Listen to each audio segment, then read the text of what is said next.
भगवत गीता के अनुसार आत्मा शरीर में कैसे प्रवेश करती है? इस प्रश्न का सीधा और विस्तृत उत्तर देना थोड़ा जटिल है, क्योंकि गीता सीधे तौर पर आत्मा के प्रवेश की प्रक्रिया का वर्णन नहीं करती, बल्कि यह आत्मा की प्रकृति, शरीर के साथ उसके संबंध और पुनर्जन्म की प्रक्रिया पर अधिक ध्यान केंद्रित करती है। हालांकि गीता के विभिन्न श्लोकों और सिद्धांतों को मिलाकर हम इस विषय पर एक समझ विकसित कर सकते हैं। आत्मा की शाश्वत प्रकृति। गीता अध्याय 2 श्लोक 20 में कहा गया है कि आत्मा न तो कभी जन्म लेती है और न ही मरती है। ये शाश्वत, अविनाशी और अजन्मा है। न जायते म्रियते व कदाचि। यह आत्मा किसी भी काल में न तो जन्म लेता है और न मरता है। यह न तो बनकर फिर होने वाला है।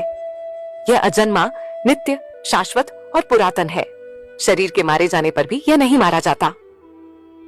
इसीलिए आत्मा शरीर में प्रवेश नहीं करती है जैसे कोई बाहरी वस्तु किसी स्थान में प्रवेश करती है, बल्कि यह पहले से ही अस्तित्व में है।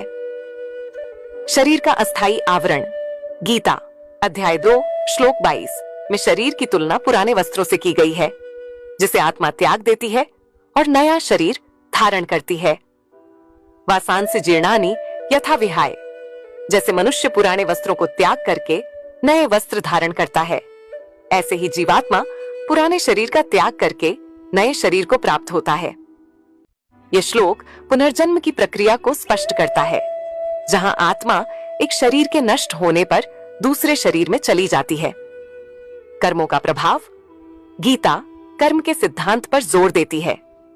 व्यक्ति अपने कर्मों के अनुसार ही अगला जन्म प्राप्त करता है। अच्छे कर्म उच्च लोकों या बेहतर योनियों में जन्म दिलाते हैं, जबकि बुरे कर्म निम्न योनियों में।